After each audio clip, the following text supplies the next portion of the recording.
네, 미국 증시 분위기를 생생하게 전해드립니다. 이항영의 월가이드 시간. 이번 주도 MTN 이항영 전문위원님과 함께 이번 주 시장 열어보겠습니다. 위원님 안녕하세요. 네, 안녕하세요.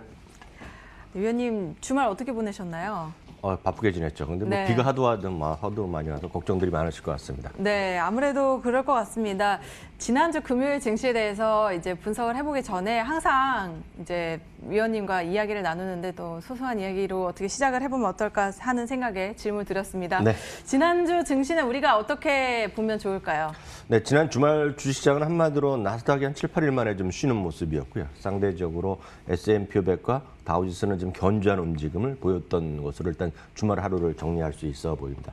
섹터로 보면 기술주들이 많이 모여있는 소위 정상적인 기술주 섹터랑요. 커뮤니케이션 섹터가 지난주 내내 좀 상대적으로 강했기 때문에 그런 것들이 좀 주말에 좀 쉬는 모습이었습니다. 미국의 추가 실업 수당 연장 이런 것들이 결국 상원과 하원에서 그런 민주당과 공화당을 계속 엇갈린 반응을 보이고 있고요. 사실 이게 이렇게까지 합의가 안 될 사안인가 싶거든요. 그러니까요. 그러니까 네. 결국 누가 이니셔티브를 적당히 잡고 양보를 하면 네, 조금 더 주자 충분히. 말자 뭐 이런 거 갖고 싸우고 어느 지역의 어떤 좀 세심한 갖고 싸우는 건데 그러니까 일단은 트럼프 대통령의 행정명령을 통해서 이렇게 이슈를 던졌는데요. 또 어떻게 될지 모르겠습니다. 여하튼 5번째 경기 부양책인데 이것에 대한 협상 지원도 일단은 악재로 일정 수준 받아들여진 건 사실이 되겠습니다. 나스닥은 한 0.8%가 내려간 것이 되겠고요. 그러다 보니 소위 마가라고 불리는 것들이 있지 않습니까? 마이크로소프트, 애플, 알파벳, 아마존 이런 것들이 모두 전체적으로 좀 하락하는 모습이었고요. 그러다 보니 테슬라도 2.5%, 결국 지난주 내내 테슬라도 큰 재미가 없었던 한 주간으로 일단 보시면 좋겠습니다. 구체적으로 마이크로소프트가 1.8, 애플이 2.5, 아마존도 1.8, 구글 이런 게 0.4% 정도 내려간 것이 지난 주말 시장의 특징적인 모습이 되겠네요. 네, 기술주들이 조금은 쉬어가는 그런 모습을 보였습니다. 반면에 이 버크셔 해서웨이가 주말 사이에 실적을 발표하면서 또 하나의 특징주로 우리가 꼽아볼 수 있을 정도로 굉장한 결과를 냈는데요. 네, 맞습니다. 버크셔 해서웨이는 지난주 내내 강한 모습, 지난주 하루도 안 빼놓고 계속 주가가 상승했고요. 특히 지난주 금요일 날도 실적 발표를 앞두고 상당한 실적이 기대돼서 많이 올랐습니다. 참고적으로 미국의 우리나라도 마찬가지지만요. 실적이란 건 평일날 발표하는 게 상례거든요. 대부분이 월요일 장 전부터 해갖고 금요일 날은 또 장 마감 이후에는 발표를 안 하는 게 또 상례입니다. 왜냐하면 다음 금요일 날 오후만 되면 위켄드잖아요. 그렇죠. 거기서 또 애널리스트하고 이렇게 머리 아프니까 안 하는 게 상례인데 항상 버크셔 해서웨이는 토요일 날 아침에 발표합니다. 그 이유가 예전부터 이제 관례라 그러지만 그쪽에서는 시장에 영향을 미치는 것이 부담스럽기 때문에 항상 토요일 날 하고요. 그래서 주주총회도 토요일 날 아침에 하거든요. 시장에 영향을 미치지는 않겠지만 직원들에게 상당한 영향을 미칠 것 같다는 생각이 네, 드는데요. 그럴 수 있겠네요. 네. 요즘은 온라인으로 많이 하고 그러니까. 네. 그리고 실제로 버크셔 해서웨이 직원이 많이 있는 거 상주하는 건 아니니까 그 정도 보셔야 되겠고요. 예상대로 이건 깜짝 실적이 나왔습니다. 이익이 263억 달러가 나왔고요. 87%가 늘어났거든요. 전년 동기 대비. 아시다시피 1분기는 또 최악의 적자, 워낙 시장이 안 좋았기 때문에 500억 달러 적자였던 것에 비하면 완벽하게 돌아서는 모습을 보여줬습니다. 다만 이제 더욱더 시장에 관심을 모았던 것은 자사주 부분 때문에 오늘 제가 따로 설명드리겠는데요. 2분기요. 자사주로 51억 달러를 지금 자사주를 집행한 것으로 발표가 됐습니다. 1분기는 얼마 정도 했냐면 17억 달러를 했고요. 이 작년에 전체 1년간 전체적으로 49억 달러를 했으니 작년에 1년 내내 한 것을 이번에 3개월 동안에 모두 자사주를 샀다라고 보셔야 되겠습니다. 그러면 이제 A주가 있고 B주가 있는데요. B주가 워낙 주수가 많으니까 좀 넘어가고요. A주 기준으로 보면 주식수가 2만 주가 감소했습니다. 그래서 현재 160만 주가 남아 있고요. 자사주, 근데 문제는 자사주 매입이 계속 되는 거로 추정되는데요. 6월 말 기준으로 총 유통 주식수가 160만 1만 주에서 159.2만 주로 또 줄어들었거든요. 그러면 7월에도 약 20억 달러의 자사주를 산 것으로 일단 업계선 추정을 하고 있습니다.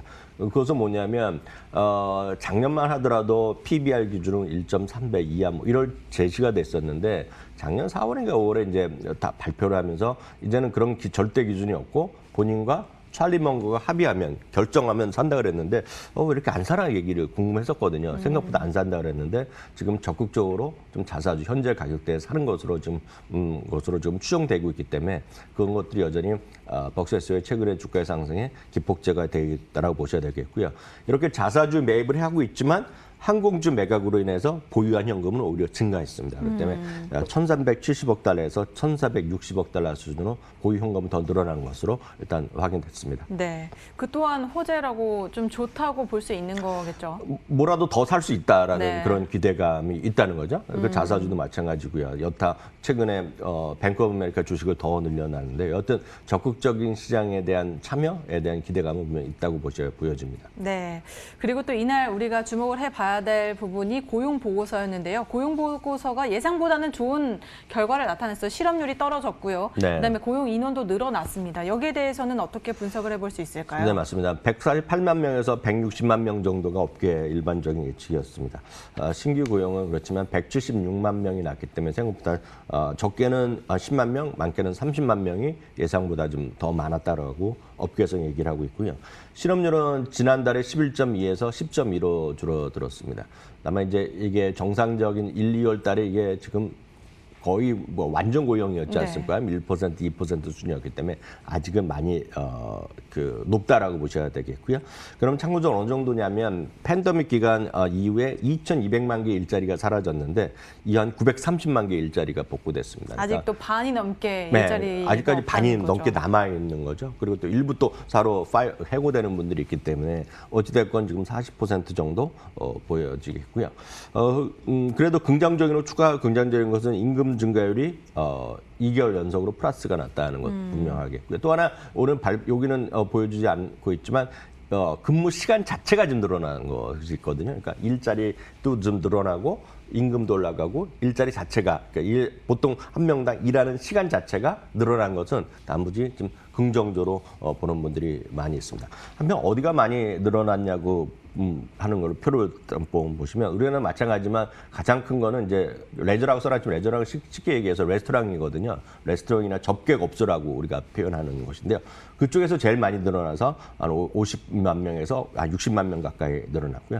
정부 일자리가 또 한 30만 명. 정부 일자리는 건 특별한 것이 아니라 소셜워커들이 많이 있다는 거죠. 그러니까 각종 나라에서 하는 매트가 시에서 차원에서 하는 거기 직원들도 있고 각종 환경하는 분들도 있고 뭐 그 교통 관련은 뭐 그런 수많은 분들이 일시적으로 해고됐다가 다시 늘어나는 것이 30만 명이 되겠고요. 그밖에 소매점도 한 20, 소매점은 유통점 말하는 거 되겠고요. 병원 이런 쪽도 한 12만 명 정도가 늘어났습니다. 기본적으로 이제 긍정적으로 보는 사람이 많이 있지만 굳이 따지면 로이터 통신 같은 경우는 상당히 여전히 이슈가 되는 것은 이렇게 일자리가 많이 없어졌다가 일자리 회복되는 와중에서 다시 한번 인종차별이나 남녀 비율, 인종 간의 좀 차이가 격차가 좀 커지고 있다는 것에 대해서는 좀 비판적 시각도 있다는 것도 참고하시면 좋겠습니다. 참 고용이 늘어나고 있다는 건 좋은 소식이지만 뭐 인종차별에 대해서 두드러지게 나타났다라는 거는 좀 슬픈 소식이네요. 미국 증시 특징주로는 어떤 것들을 또 꼽아볼 수가 있을까요? 네, 그룹폰이라는 회사가 있습니다. 그룹폰이라는 건 어떤 회사냐면 수많은 이제 쿠폰을 발행하는 거죠. 그래서 미리 이제 물건을 싼 가격에 사고 거기 가서 그 현장에 가서 뭐 먹을 수도 있고 물건도 픽할 수도 있고 서비스를 받는 것이 그룹폰이라는 게 있습니다. 우리나라도 한 5, 6년 이런 게 많이 있다가 우리나라는 요즘은 별로 안 하는 것 같아요. 제가 그룹폰 있을 때 상당히 많이 썼었거든요, 미국에서. 그런 거죠. 이제 다만 이제 미리 결제를 하는 네. 거고 이제 상당히 이제 그들의 입장에서는 상당히 저렴한 가격으로 할인 쿠폰 개념이라고 해야 될까요? 그렇죠. 선결제 할인 쿠폰. 네, 맞습니다. 선결제 할인 쿠폰인데요. 그 이제 좀 재미가 없었던 시기가 많이 있었는데요. 이번에 우려보다 적자 규모가 상당히 적다. 그 하면서 주가가 지난 금요일 가장 많이 올라간 주식 거의 50%가 하루에 주가가 급등하는 모습이었는데요. 그 어느 정도냐면 전망이 거의 2.7달러 정도 적자가 예상됐었는데 0.93달러 적자로 생각보다 3분의 1밖에 안 나왔고요. 매출이 상당히 좀 폭발적으로 늘어났습니다. 2억 달러 생각했는데 거의 4억 달러가 나왔기 때문에 바로 이 부분이 주가의 급등용이 됐겠고요. 평균 거래량도 4배가 났습니다. 그러다 보니 지난주 내내 이런 것들이 속해 있는 게 유통회사, 유통점이기 때문에 유통업종은 지난주 내내 꾸준하게 올라가면서 지난 금요일에도 2% 정도 올라가는 모습. 그 밖에 여기에 포함되어 있는 예를 들어서 홈디포나 로스 이런 것들이 전부 다 제퍼리에서 모두 월가 최고 목표 주가를 제시했는데 이런 것들이 전부 다 뭔가 지금 시장에서 경기에 대한 경제 활동의 재개에 대한 주식들이 다시 올라갈 수 있다. 뭐 이런 기대감과 결국 같은 시리즈로 여러분들 좀 주식을 좀 이해하시면 되겠습니다. 네. 그렇다면 지난주 증시에 대해서도 우리가 간단히 함께 짚고 넘어가야 될 것 같은데 한 주간 어땠는지 흐름을 좀 살펴주시죠. 네, 지난주는 다시 한번 우리 500개 종목 한 번에 보여주는 표를 갖고 보시면 이해가 될 것 같습니다. 전체적으로 보면 초록색이 많죠. 그러니까 압도적으로 이제 주가가 많이 올라갔던 한 주라고 일단 이해하시면 되겠습니다. 특히 큰 네모들이 거의 다 초록색을 띠고 있네요. 네, 맞습니다. S&P 500이 2.4% 올라가는 와중에 뭐 산업재도 올라가고 다 올라갔지만 기술주 이런 것들이 3% 주간으로 3% 올라가는 모습을 보여줬는데 여러분 딱 보시다시피 마이크로소프트라든가 애플 이런 것들, 페이스북 이런 것들이 주가 상당히 강한 모습을 보여주는 것이 되겠고요. 약간 색깔이 좀 탁한 아마존이 보합이거든요. 네. 아마존과 구글이 약간 보합 정도였고요. 대부분이 플러스가 나는 모습이 되겠습니다. 그만큼 시장에서의 어떤 차이가 두드러지지 않고요. 웬만한 것들이 많이 그냥 올라갔다라고 보셔야 되겠는데요. 실제로 보면 종목으로 보면 최근 일주일 동안에 이런 것뿐만이 아니라 낙폭가드주, MGM 리조트 이런 것도 있지 않습니까? 그리고 아메리칸 항공 이런 것도 많이 올라갔고요. 디즈니도 10% 넘게 올라가는 모습이었고요. 말씀드렸다시피 버크셔 해서웨이도 주간 7%나 올라가는 모습을 보여주었는데요. 큰 틀에서 보면 제가 오늘 다시 한번 잠깐 시간 갖고 말씀드리고 싶은 거는 많은 분들이 성장주라든가요.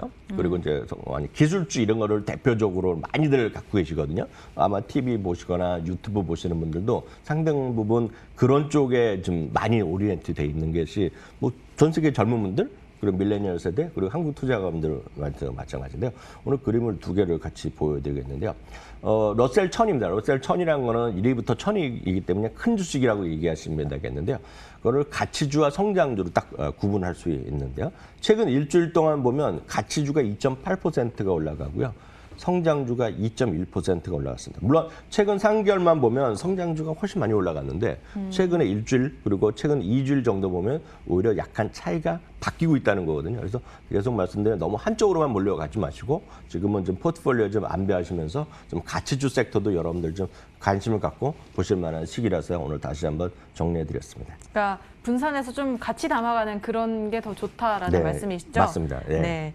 그리고 또 이번 주에도 실적 발표가 이어질 예정입니다. 뭐 지난주, 지지난주부터 계속해서 발표가 되고 있는데 이번 주에 우리가 또 주목을 해봐야 될 기업들이 있다면 기업들의 실적 발표가 있다면 어떤 것들에 주목을 해봐야 될까요? 네, 이제 S&P 500의 2분기 실적 시즌은 이제 끝물이라고 보시면 될 것 같아요. 왜냐하면 90%가 다 발표됐고요. 그쵸? 네, 워낙 이제 눈높이가 낮아져 있었거든요. 마이너스 44% 정도였는데요. 지금까지 나온 거로 보면 마이너스 33%입니다. 그러니까 워낙 전체 평균도 이게 전망보다 많이 적자는 적자지만 마이너스지만 많이 생각보다는 덜하기 때문에 이게 그냥 어닝 비탄 정도가 아니라 어닝 서프라이즈 비율이 83%입니다. 그러니까 그만큼 생각이 워낙 걱정이 컸기 때문에 걱정보다는 상당히 좀 괜찮았다. 그리고 여전히 이익은 감소됐지만 걱정을 많이 했기 때문에 월가의 그 가을 컨센서스도 조금 낮았던 게 아닐까 그런 생각도 좀 들거든요. 맞습니다. 그러니까 83%라는 네. 어찌 보면 말도 안 되는 어떤 어닝 서프라이즈 율이 나오는 거거든요. 그러니까 그 정도 보셔야 되겠고요.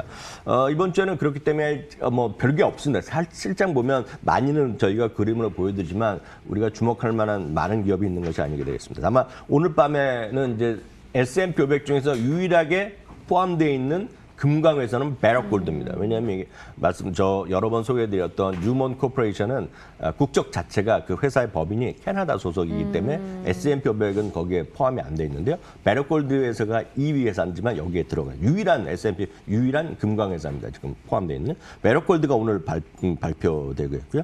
그리고 메리앗이라든가 로얄 캐리비안 이런 것들은 이제 대표적인 리오프닝 관련 주식들인데요. 이런 것들이 발표되겠고요.